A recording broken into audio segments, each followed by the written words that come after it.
अस्सलाम वालेकुम and welcome class. मैं हूं आपका टीचर सैयद बख्त। हम पढ़ रहे हैं 10th कंप्यूटर साइंस और आज का टॉपिक है असाइनमेंट ऑपरेटर। वैसे तो ये बहुत ही छोटा सा टॉपिक है, लेकिन कॉन्सेप्ट पॉइंट ऑफ व्यू से थोड़ा सा कॉम्प्लेक्स है। अच्छे से समझ आ जाए तो बहुत अच्छा, लेकिन इसमें कुछ चीज़ें छोड़ देते हैं स्टूडेंट, तो वो नहीं छोड़नी, मैं आपको बताऊंगा। तो आई होप सो आप ये अच्छे से सीखेंगे समझेंगे, क्योंकि मेरा मकसद सिखाना है। असाइनमेंट ऑपरेटर, अगर बुक से डेफिनेशन देखें तो बहुत ही सिंपल सी वो एक बात कर रहा है कि एक वैल्यू आपने वेरिएबल को दे देनी है। वेरिएबल क्या होता है उसमें हम डिटेल से डिस्कस लास्ट चैप्टर में कर चुके हैं। वीडियो नहीं देखी, डिस्क्रिप्शन बॉक्स में लिंक ऐड है। 10th फुल बुक यानी कि उसके सारे लेक्चर सीक्वेंस में अपलोडेड है, देखो। ठीक है, वेरिएबल क्या होता है? जिसमें हम वैल्यू को स्टोर करते हैं। और उस वैल्यू को स्टोर करने के लिए जिस ऑपरेटर का हम यूज करते हैं, हम उस ऑपरेटर को पढ़ने लगे। यानी कि आपने एक फॉर एग्जांपल वेरिएबल बनाया सी लैंग्वेज के अंदर, आपने लिखा इंट ए। अब इस ए को कोई वैल्यू देनी है, फॉर एग्जांपल 5 देना है, 10 देना है, 6 देना है, जो भी देना है। तो वो वैल्यू जो आप देना चाहते हो वो किसकी हेल्प से दोगे? या that's how we need assignment operator. तो आप लिखोगे a इज इक्वल टू 10। तो अब क्या हुआ कि मेमोरी के अंदर a नाम का एक डब्बा बन गया जिसकी डाटा टाइप क्या थी? इंटीजर। जैसे ही आपने इज इक्वल टू 10 लिखा, उसके अंदर क्या चला गया? 10। तो ये 10 भेजा किसने? ये 10 भेजा है आपके इस इज इक्वल टू सिंबल ने, जिसे क्या कहते हैं? Assignment operator. तो असाइनमेंट ऑपरेटर किसको कहते हैं? इज इक्वल टू सिंबल को। ठीक है, अब बात को समझ लेते हैं बुक के पॉइंट ऑफ व्यू से, क्योंकि इसमें एक और चीज सीखने को मिलेगी। Use to assign a value, हम a को क्या कर रहे हैं? असाइन कर रहे हैं। क्या कर रहे हैं? असाइन कर रहे हैं। क्या? Use to assign a value to a variable. हम एक वेरिएबल को एक वैल्यू असाइन कर रहे हैं। यहां पे जरूरत पड़ती है किसकी? असाइनमेंट ऑपरेटर की। आई होप ये तो सादी सी बात आपको समझ आ गई होगी। मैं फिर से रिपीट कर देता हूं, अगर आपने किसी वेरिएबल को कोई वैल्यू असाइन करनी है, कोई वैल्यू, बुक की लैंग्वेज में कहेंगे असाइन करना, हम लैंग्वेज में कहेंगे वैल्यू देना। तो अगर किसी वेरिएबल को आपने कोई वैल्यू देनी है, तो उस वैल्यू को देने के लिए आपको किसकी जरूरत पड़ेगी? असाइनमेंट ऑपरेटर की। आई होप आपको ये टॉपिक अच्छे से, ये पॉइंट समझ आ गया हो। यहाँ पे एक नई चीज उसने बताई, वो क्या था? सुनिएगा। और to assign a value of a variable to another variable. अब इसका क्या मतलब हुआ, हम इसको भी ठीक से समझें कि अगर वेरिएबल से वेरिएबल वैल्यू शिफ्ट करनी तो क्या हुआ। एग्जाम्पल से समझ लेते हैं। आपने एक प्रोग्राम लिखा, int a is equal to 10, b is equal to 5 और सी को खाली छोड़ दिया। मैं एग्जाम्पल दे रहा हूँ, ठीक है, इसको जरा गौर से समझिएगा। इसी से आपकी बुक की एग्जाम्पल भी आपको और अच्छे से समझ आ जाएगी। आई होप आपको पहला पॉइंट समझ आ गया हो। ये सी को हमने खाली छोड़ दिया। मैं इधर साइड पे बॉक्स बना देता हूँ। ए के अंदर क्या पड़ा हुआ है जी? 10 पड़ा हुआ है। बी के अंदर क्या पड़ा हुआ है जी? 5 पड़ा हुआ है। और सी हमारा क्या है? खाली। इसके बाद मैंने क्या किया, ये हमने वैल्यूज कैसे दी? इज इक्वल टू किस हेल्प से दी है ना? सी को खाली छोड़ा हुआ है। आगे मैं क्या करता हूँ? मैं आगे स्वैप कर देता हूँ, चेंज कर देता हूँ। मैं बी के अंदर वही रख देता हूँ जो सी में पड़ा है, यानी कि मैं सी को असाइन कर देता हूँ जो बी में पड़ा है। समझे आप? बी में जो पड़ा है उसको मैंने किसके ऊपर रख दिया? सी के। तो बी में क्या पड़ा हुआ है? 5। तो सी में क्या चला जाएगा? 5 चला जाएगा with the help of this. और फिर मैंने एक और चेंज किया, वो क्या? जरा गौर से समझिएगा, ठीक है? हाँ, एक एक स्टेप करके समझ। मैंने इसके बाद कह दिया बी के अंदर सेव कर दो जो ए में पड़ा है। हाँ, मैं कर सकता हूँ, ये अलाउड है। तो बी में तो पड़ा हुआ था 5, तो मैंने अब क्या साइन कर दिया? मैंने साइन कर दिया ए। तो अब क्या होगा कि जो ए में पड़ा हुआ है वो बी से रिप्लेस हो जाएगा, यानी बी में से जो पहले 5 था वो खत्म हो जाएगा और उसकी जगह 10 आ जाएगा। अब आप कहेंगे सर ठीक से समझ नहीं आई। नो प्रॉब्लम, अभी आ जाएगी। आपने एक वेरिएबल लिया, int A is equal to 10। A नहीं, कुछ और नाम रख लेते हैं, जे रख लेते हैं। तो जे नाम से मेमोरी में डब्बा बना, उसमें वैल्यू चलेगी 10।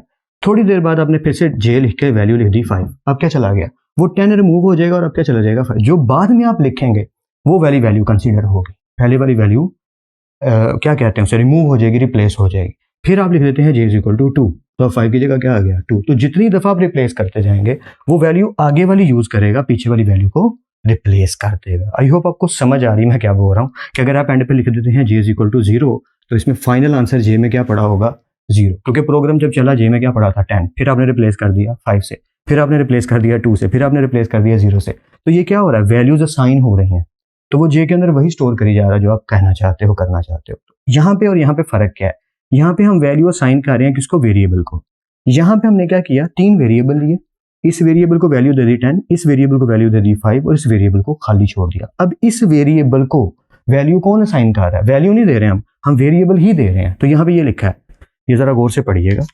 यहाँ पे लिखा है और to assign a value of a variable, हम एक वेरिएबल की वैल्यू को असाइन करें। Assign a value of, assign a value of variable की वैल्यू को किसको वेल कर रहे हैं? वेरिएबल को, टू अनदर वेरिएबल। हम एक वेरिएबल की वैल्यू को एक और वेरिएबल को दे रहे हैं। आसान लफ्जों में बताता हूं, थोड़ा कॉम्प्लेक्स लग रहा होगा आपको। अगर एक वेरिएबल में वैल्यू स्टोर है और वही वैल्यू आप दूसरे वेरिएबल को देना चाहते हो, तो आप इधर से 5 उठा के c = 5 लिखने की बजाय c = b लिख दो, ताकि अगर b चेंज हो तो c भी ऑटोमेटिकली चेंज हो जाए। आई होप आपको मेरा पॉइंट समझ आ रहा होगा कि जैसे आपने एक वेरिएबल बनाया कि 2 स्टूडेंट्स हैं, एक उस्मान है और एक अली। अली की एज 15 है, उस्मान की भी एज 15 है। तो अब क्या हुआ कि आपने दोनों को 15 रखने की बजाय दोनों को एक वेरिएबल दे दिया 15, तो यहाँ ए दे दिया, ए के अंदर 15 पड़ा हुआ, तो वो दोनों के पास ए चला गया। तो ये क्या मतलब हुआ कि वो चेंज उसके अकॉर्डिंग हो जाएगा। मैं कॉम्प्लेक्स नहीं करना चाह रहा, बस बताना ये चाह रहा हूँ कि अगर ए में 10 पड़ा हुआ है और आगे आपने ए कह दिया बी के पास चला जाए, तो बी में जो पहले 5 था वो गायब हो जाएगा और उसकी जगह 10 आ जाएगा। इसे स्वैपिंग कहते हैं, एक वैल्यू का चले जाना और दूसरे का आ जाना। जैसे मैंने रेड बॉल इस बॉक्स में डाली और ब्लू इसमें डाली, तो अगर मैं ब्लू इसमें डालूंगा और रेड निकाल लूंगा तो इसमें ब्लू आ गई ना। समझे नहीं समझे? थोड़ा सा तो समझ आ गया होगा कि पीछे वाली निकल जाएगी और नई वाली आ जाएगी, पहले वाली निकल जाएगी नई वाली आ जाएगी, पहले वाली निकल जाएगी नई वाली आ जाएगी। इसे स्वैपिंग कहते हैं। तो बुक में एक प्रोग्राम हुआ है, मैंने बोर्ड पे लिख दिया, तो आपको जल्दी से समझा देता हूँ कि उसमें क्या लिखा है। हमने स्वैपिंग करनी है, वैल्यूज को चेंज करना है वेरिएबल के अकॉर्डिंग। ए नाम का एक बॉक्स है, वेरिएबल है, उसके अंदर क्या पड़ा हुआ है जी 2 पड़ा हुआ है। बी नाम का एक वेरिएबल है, उसके अंदर क्या पड़ा हुआ है जी 3 पड़ा हुआ है। और टेम्प नाम का हमने एक वेरिएबल ले लिया जो कि क्या है, खाली है। उसके बाद उसने स्वैप किया, वैल्यू को वेरिएबल से वेरिएबल को वैल्यू को दिया। टेम्प को कोई वैल्यू नहीं दी, टेम्प को वैल्यू किसकी दे दी, ए की। तो इस चीज को कहते हैं to assign a value of a variable to another variable. Variable से वेरिएबल को वैल्यू दी जा रही है। तो ए के अंदर क्या पड़ा हुआ है 2, तो टेम्प के अंदर गाइस क्या चला जाएगा, टेम्प के अंदर 2 चला जाएगा। आई होप यहां तक आपको क्लियर है। फिर हमने कहा बी में जो पड़ा ना वो ए को दे दो, तो ए में तो पहली वैल्यू है तो वो रिमूव हो जाएगी। जैसे मैंने आपसे पहले कहा, ए वाली वैल्यू रिमूव हो जाएगी और बी में क्या पड़ा हुआ है, बी में पड़ा हुआ है 3, तो वो वाली वैल्यू किसमें चली जाएगी, ए में। बी की वैल्यू किसमें चली गई, ए में। तो ये जो प्रोसेस हुआ कि ए की वैल्यू आ गई टेम्प में, बी की वैल्यू चली गई ए में, इस प्रोसेस को कहते हैं swapping of a variable, swapping a value. ठीक है, आपको आई होप कुछ ना कुछ आइडिया जरूर हो रहा है। बाकी आप 2-3 दफा पढ़ोगे तो इंशाल्लाह आपको और बेटर समझ आ जाएगी। आगे हमने सिंपली प्रिंट करवा दिया, बुक में लिखा होगा value of A after swapping. ठीक है, तो मैंने सिंपली लिख दिया वैल्यू ऑफ ए। अब ए की वैल्यू क्या है, पहले हमने जो दी थी वो 2 थी, लेकिन अब क्या है 3, तो यहाँ 3 प्रिंट होगा। फिर हम वैल्यू प्रिंट करवा रहे हैं बी की आफ्टर स्वैपिंग, तो बी की वैल्यू 3 थी तो वो 3 ही रहेगी ना। सिंपल सी बात है, क्योंकि बी को तो हमने छेड़ा ही नहीं, बी की वैल्यू ए में गई है। सॉरी, बी को भी टेम्प दे दिया। ओहो सॉरी, एक चीज मैं बतानी भूल गया, तीसरा तो लिखा हुआ है टेम्प की वैल्यू किसमें भेज दो, बी में। तो अब जो टेम्प में लिखा है वो किधर भेज दो, वो बी में भेज दो। तो बी की वैल्यू अब क्या हो जाएगी 2, तो बी भी चेंज हो गया, बी की वैल्यू हो गई 2।